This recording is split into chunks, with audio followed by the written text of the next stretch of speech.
Tu vis au Canada et tu recherches de l'emploi, n'est-ce pas? Tu voudrais travailler. Tu ne fais que déposer les CV. Il n'y a pas de solution. Déjà pour ton CV, il faudrait que ton CV soit explicite, clair, sans tirer de loin à large. On n'a pas besoin de ta présentation personnelle et tout. Ce qui intéresse l'employeur, c'est bon, ton titre de profession, n'est-ce pas? Tes expériences, tes compétences, n'est-ce pas? Et à la fin, comment on appelle ça? Ton parcours scolaire, n'est-ce pas? Mais mets en avant ton poste, ton profil. Dans ton profil, tu peux te présenter, dire ce que tu es capable de faire, tes aspirations et tout. Ensuite, tes compétences.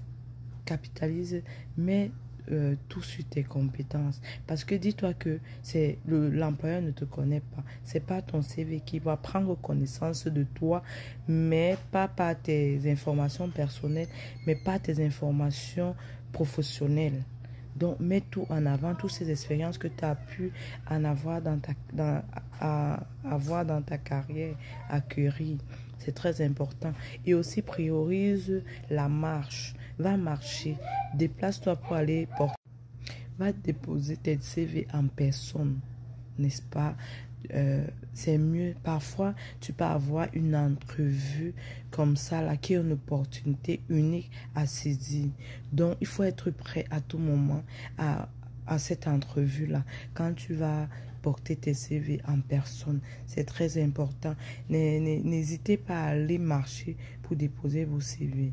Ne restez pas juste à envoyer par électronique ou par mail. Il y en a plein qui déposent comme ça, mais parfois il y a des employeurs qui veulent connaître ta moralité des fois, que quand tu arrives on te pose des questions et tout, ce que tu pourras donner comme argument ou comme réponse pourra donner un plus à ta candidature pour être choisi.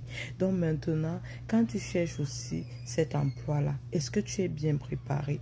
Prépare-toi bien, valorise toutes tes expériences, soigne correctement ton CV, qu'il soit lisible, la police que tu utilises pour ton CV, n'est-ce pas? La manière que ton CV est structuré, c'est très important. C'est des éléments qui attirent l'attention, qui captivent, n'est-ce pas? Il faut que tu ajoutes peut-être une lettre de motivation qui va aller encore retenir l'attention de l'employeur. C'est très important. Il y a des paramètres qu'il ne faut pas négliger. Donc, il vaut mieux pour toi de bien te préparer, n'est-ce pas? Déjà pour une entrevue spontanée, qu'en déposant ton CV, je saurais quoi faire et quoi dire.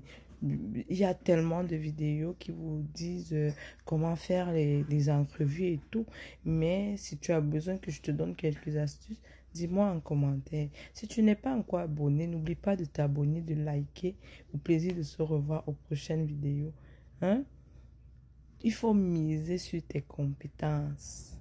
Dans tes compétences, elle peut être humaine, physique, n'est-ce pas? Mais dans l'humain, là, quand tu fais ton entrevue, il faut qu'il y ait une fiabilité dans tes propos. Il faut qu'il y ait un esprit d'équipe. Il faut qu'il y ait une certaine vision, n'est-ce pas, qui pourra faire la différence avec les autres candidatures. Salut, c'était Marie-Claude.